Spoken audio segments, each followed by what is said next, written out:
In a small town surrounded by dense forests and a perpetually gray sky, lived Anna.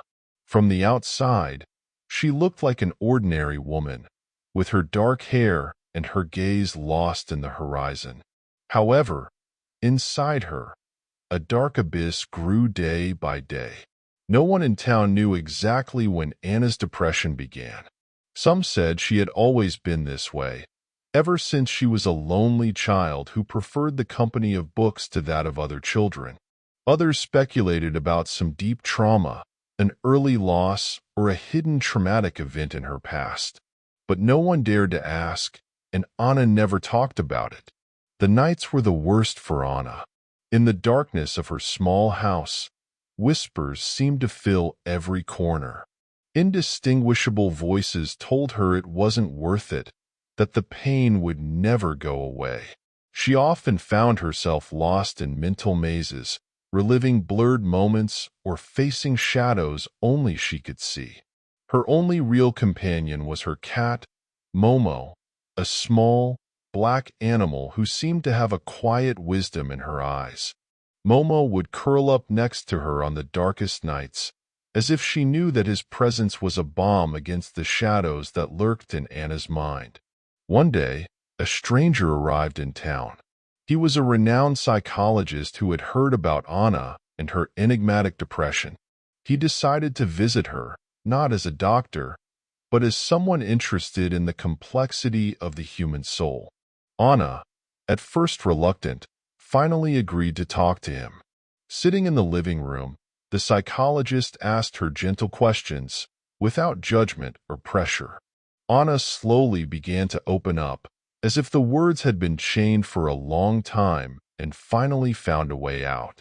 "I've always felt like there's something inside me," Anna confessed, her voice barely a trembling whisper. "Something that drags me down, that whispers in my ear that I'm not enough."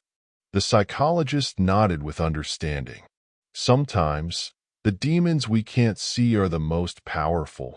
Over time, the sessions became a weekly ritual. Anna began to understand that her depression had no simple cause.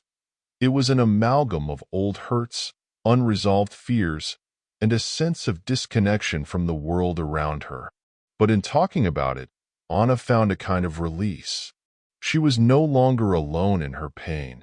However, something gradually began to change after the sessions with the psychologist.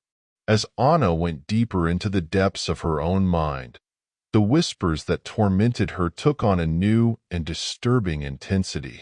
One night, as she lay in bed, Anna felt a cold, ominous presence around her. The whispers became menacing murmurs that echoed in her ears, whispers that now seemed to have a unique and clear voice, though incomprehensible in their meaning. "We are you," the voices whispered. "You have always been a part of us." Anna squirmed in her bed, unable to escape the feeling that something dark and primordial was enveloping her completely. Momo, usually calm and comforting, now stood in the corner of the room, her eyes glowing with unusual intensity. As the nights passed, Anna began to lose control over her own mind. Moments of clarity became increasingly rare, as whispers became violent commands and ominous demands. At times, she would find unexplained marks on her skin, as if she had been scratching herself without realizing it. The psychologist, concerned about the sudden turn in Anna's condition, tried to visit her again, but was greeted by a closed door and absolute silence. No one in town seemed to see her or know of her whereabouts.